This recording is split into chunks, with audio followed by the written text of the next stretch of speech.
Adventure on Pipeman on W4CY Radio.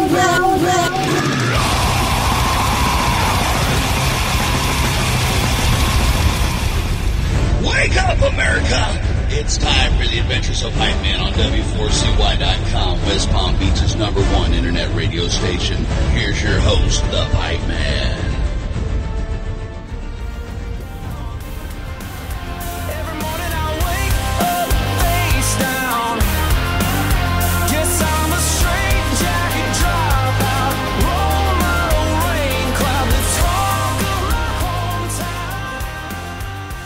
This is Pipeman here on the Adventures of Pipeman W4CY Radio, and I'm here with...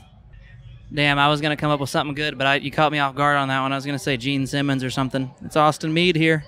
You know what's funny that you mentioned Gene Simmons? Because yesterday I interviewed Paul's son's band. No shit. Yeah. That's awesome. Yeah, so Very were cool. right. You were like in the zone there.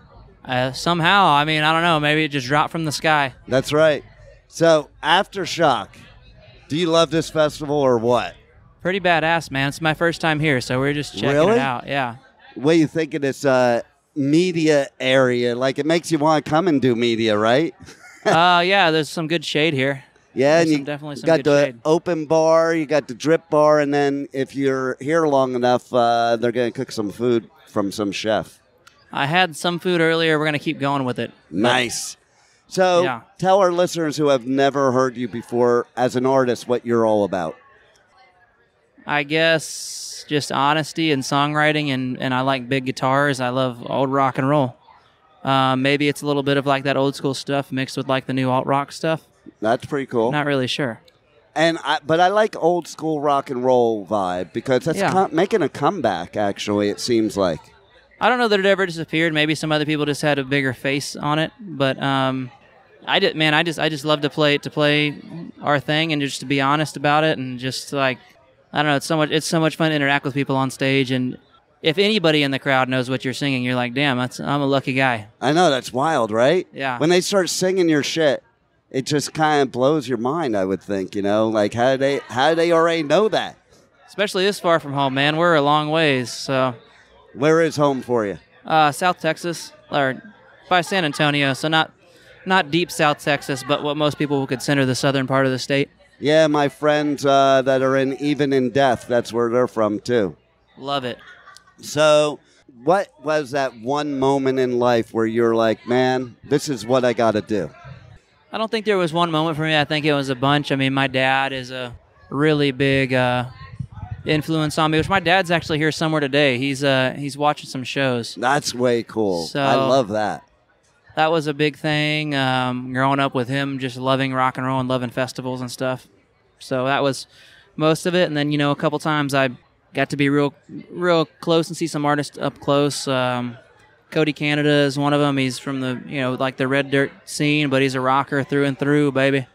So just, I don't know, I guess once you get into some smaller venues and really get to like kind of connect with musicians and see them on like a more personal level, it's really when I got into it. And then, I don't know, I just wanted to write my own stuff, man. So I just started doing it, and I've been lucky that anybody gives half a rat's ass at the moment, Well, you know what? Even if they didn't, it's you being altruistic and true to yourself that I think makes you a true artist. Yeah, I mean, I hope so.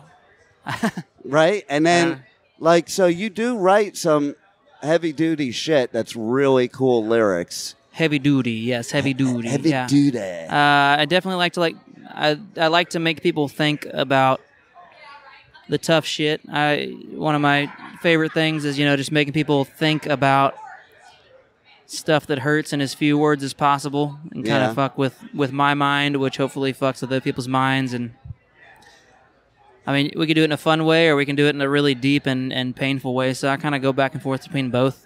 But it still all comes from the honest side of things. So, and I think that's what people need, because they're living that honesty. And so if you can touch one person that relates to it, even in their own way, not even in the way you're saying it, but in their own way, they put their own meaning to it. I think that's what makes it feel good, right?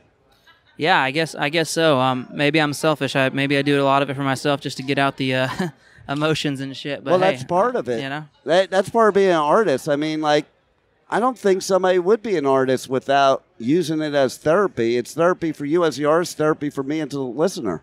yeah, it's a lot cheaper than a therapist too. So there's always that. But I don't know that I'd probably be a even weirder dude if I didn't do this for a living, because I don't know what I'd do with all the stuff that I write and create and get out. So.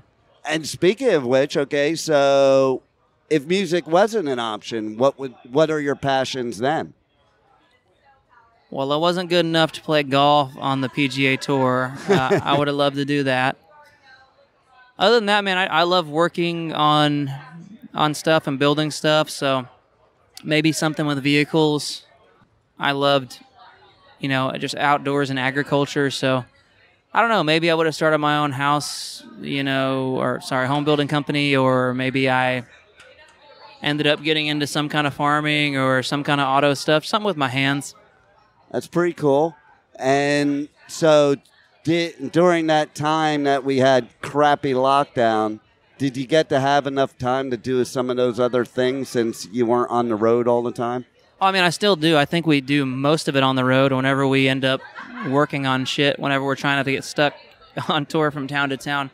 But yeah, whenever we had a little bit of off time, I mean, we did stay really busy and we played a lot of shows that, like, bigger venues got shut down to be, 30% cap and 50% cap. And so some of those rooms that we previously weren't big enough to play, we're like, oh, we could have this band because, it was feasible. So we stayed busy with that, and I did a lot of getting out on the lake and boating and hung out with my wife and did some stuff to the house. I guess just kind of lived the dream, whatever.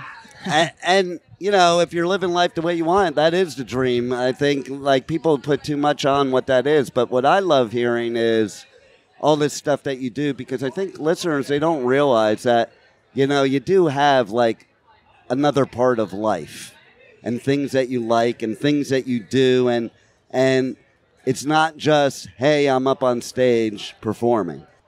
Yeah, I mean, there's a whole lot of other things that go on. I think we only played 30 minutes today, which I'd love to play a couple hours every night, but lucky enough to get 30 minutes on that stage today, so that's awesome. And then we come talk to folks like you guys, and I mean, I'm enjoying a lot of bands here today, so I'm just as excited to get out in the crowd as I am to play.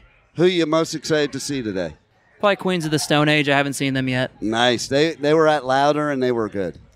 Louder was pretty legit. We were on the same stage as Limp Bizkit, and I was like, wow, hell yeah.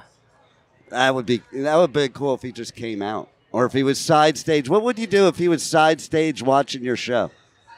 Hey, who was? Limp Bizkit. Oh, Fred Durst? Well, I'd probably give him a fist bump, say we both got dad vibes. And then, I don't know, man, it'd be really sick. I don't know. If I was a headliner at those things, I probably wouldn't show up till I was supposed to be there. probably get just hounded by people, And you didn't get to see him here at Aftershock, right? Nope, we just got here this morning. Did you hear about it? He did not have the dad vibes. He did not have way at it Louder. He had a whole different look this time. Oh, I saw he was wearing some country stuff. He looked like everybody I went to high school with. I was like, hell yeah, brother. Yeah, he was he put up on the thing, he's the new metal cowboy. I don't know where he's from. I'm interested to see where he's from. I don't know where he's from either. I could show him some cowboy shit if he needs some help. But what's the best advice you could give him as cowboy shit, you think? Just learn how to work on whatever's getting you around the country, Yeah.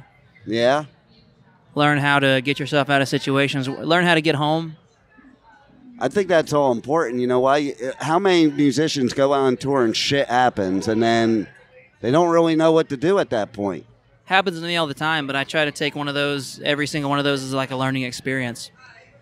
And then, so if it happens again, you're like, shit, I've been here before. I can get out of the situation. Whether it's somebody in your phone you can call, or something that you physically learned how to change this or that. And for me right now, that's just really important, is figuring out. Well, it's kind of like how to keep moving. Well, it's kind of like, too, I kind of believe that even if you don't do something, you should know how to do it in case the person that does it's not around. Yeah, you should know what a good product is, and whatever goods or services that you're purchasing or getting help with, and you should make sure that you're in a safe spot. I don't know, as far as I'm talking about vehicles and shit, you know? Yeah. That's a big thing for me right now. Maybe that's what I'm thinking about it. But What's your favorite type of vehicle to work on? Shit, whichever one I can get into easiest, man. I've been in vans for like 10 years, so I know how to work on a bunch of vans. I love Ford trucks. I do have an 07 Suburban 4-wheel drive, and so I've been working on that a lot. Nice. It's a tank, dude. It's pretty easy to work on compared to a van because you have a lot of space under the hood to get in there. But I won't bore people with logistics of working on cars. You know, it's funny, too, because, like, they even get rid of that in schools nowadays. My high school had an auto shop right at the school. Yeah, so do we. That was one of my favorite classes between golf and auto tech. I pretty much only did those two things my senior year because I took as many classes as I could before then. So I just worked on trucks and played golf and got a little high. I don't know. Well, that it's funny you should say that because I was going to say we loved auto shop too because that's when we could get high and like do whatever we wanted. Yeah, I would not suggest it around power tools, but I know, right? Golf practice is kind of fun whenever you can get a little stoned and then go out there in nature and play golf for a couple hours. It was a lot of good times. There you go. I got a merch idea for you. You could like make a golf ball and hit it out into the crowd on your performances. Hell, I'd drive it straight on past everybody in the crowd. I hit it so goddamn far. No, I'm kidding. But that might kill somebody. I might shank one. Yeah, that might not feel good when they get hit with it. They better be paying attention. So tell everybody how to hit you up on socials, on the web, and buy your merch and check out all your music and all that good stuff. I mean, I think you can just search my name on the old Google. It's Austin Meade, and I don't know of a whole lot of other Austin Meades out there, but if they are, you can buy their shit too, I guess. I don't know. I'm probably the most southern one, but... There you go. Yeah, thanks for the time, man. I appreciate you having me today. Hey, thanks for being here at Aftershock, and thanks for being on the Adventures of Pipeman. We'll see you soon.